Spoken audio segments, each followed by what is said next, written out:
Hey everybody, welcome back. It is CALLOUS Draft League Week 4 action, revisiting the pink versus orange matchup, Cyberas versus TRowe. And, as always, you can check out their draft in the description to see how we got here. Like I said, pink on the bottom, orange on the top. Let's get into it. Best of one. Metacham lead and Salamence lead respectively. Advantage Mence, not to mention the Intimidate. However, that prompts one of the best Mence counters in the game, Milotic, to make an appearance. Switches to Ampharos here, and gets a T-Wave off. Something's going to be paralyzed. It turns out to be Lax. Gengar comes in perhaps thinking there will be a normal attack, but doing a little switcheroony, doing a little scouting, Metacham again is met with immediate Salamence and Intimidate, and now we've got Glalie coming in. That's going to get a Spike down, fair enough. And again, Mence into Metacham, which this time finally is going to stay in. Substitute happens, unsurprisingly Mence is faster, and the Rock Slide there is a decent chunk despite the fact that it is non-boosted, non-banded Cham with Intimidate, because the thing really does hit that damn hard. Nevertheless, Ampharos is no more, and it really didn't do a lot in this. It paralyzed the Lax and not much else. It simply bit the dust to the EQ. So clearly, advantage early on to TRowe with the KO and with the Spike.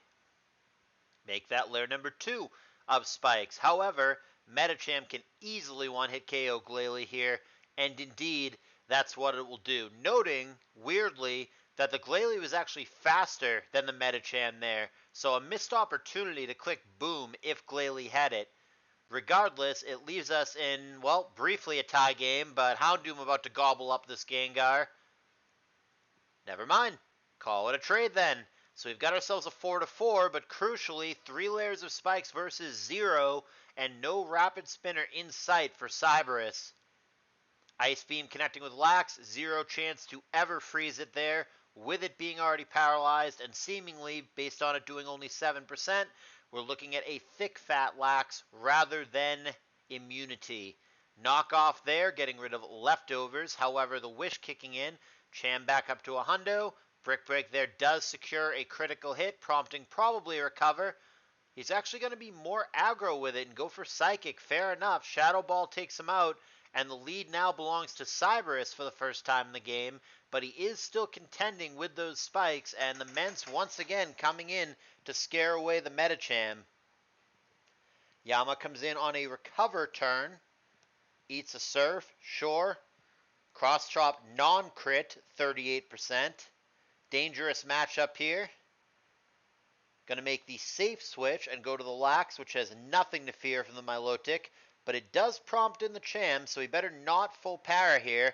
That seems like a very bad curse to me. Clearly you attack there if you're going to be in, and it might cost him dearly. Unfortunately, Cyberas is just going to go for Brick Break rather than anticipate the Mence and go for Rock Slide. So crisis averted, I guess, but I don't like that play at all from TRowe, and now both of these Mons are going to DD up, which is also a dangerous game, but he's going to manage to not get crit or flinch with Rock Slide, finish it off with Double Edge, and leave us in a 3-2 as he double edges the Lax as well, and kills himself, or is it unalives himself for YouTube purposes, with recoil damage.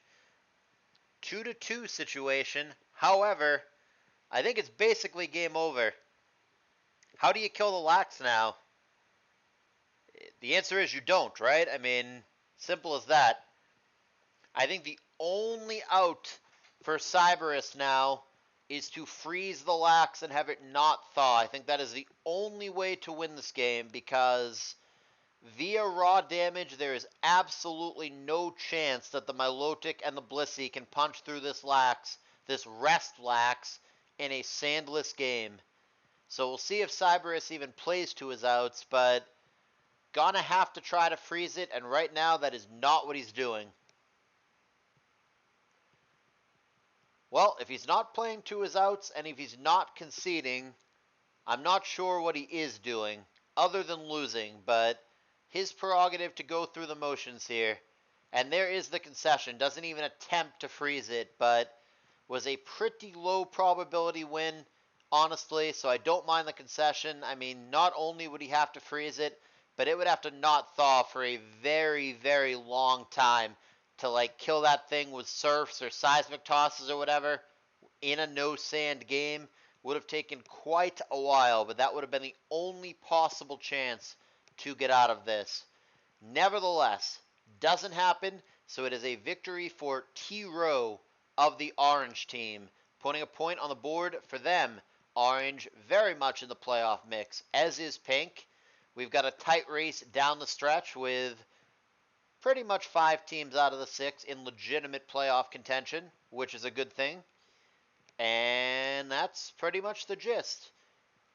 I don't remember how many more games I have left to comment, but I'll do them if there's more. Either way, week 5 is going to be back to the individual format rather than the team format, and you guys will see those videos coming up. But in the meantime, thumbs up if you've been enjoying the content. Appreciate you watching, and I will see you in the next video.